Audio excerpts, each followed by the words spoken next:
in India, we have this fascination. We always want to compare people. And so everywhere I go, people say, who's the better captain? Is it Dhoni or is it Kohli?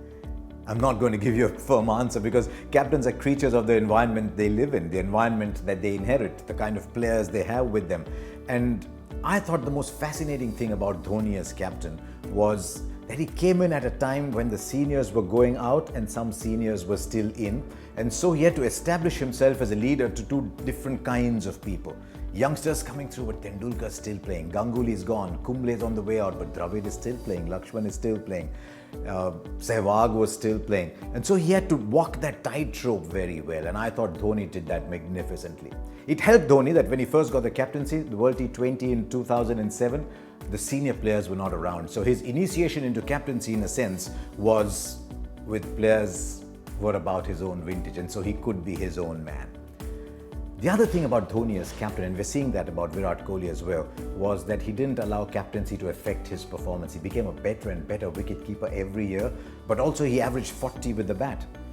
Now, if you're batting at number 7 and you're averaging 40, that's fantastic. He had a win percentage in the high 40s as well, which is fantastic for a captain. The only thing you could hold against Dhoni was that when he travelled overseas to play test match cricket, he didn't quite trust his bowler. And maybe that came out of going up and down behind the stumps for 120 overs and earning a sore back for his efforts. Maybe that contributed to him quitting test cricket early, who knows. What about Virat Kohli then? You just look at Kohli and you think he was born to be captain.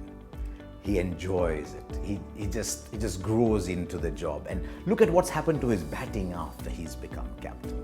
He's just peeling off century after century. He's averaging about 60.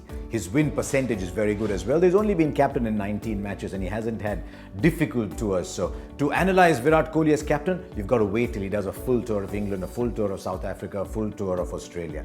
But the encouraging signs are that 1, he's a very aggressive captain, and 2, he seems to bat much better as captain. So India have actually been very lucky. Right through Ganguly, Dravid, Kumble, Dhoni and now Kohli, India getting captains who were really doing well for their sides. So Dhoni or Kohli?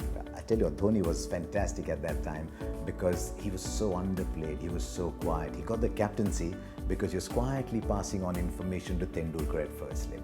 When Tendulkar was offered the captaincy, he said, no, this young man is ready.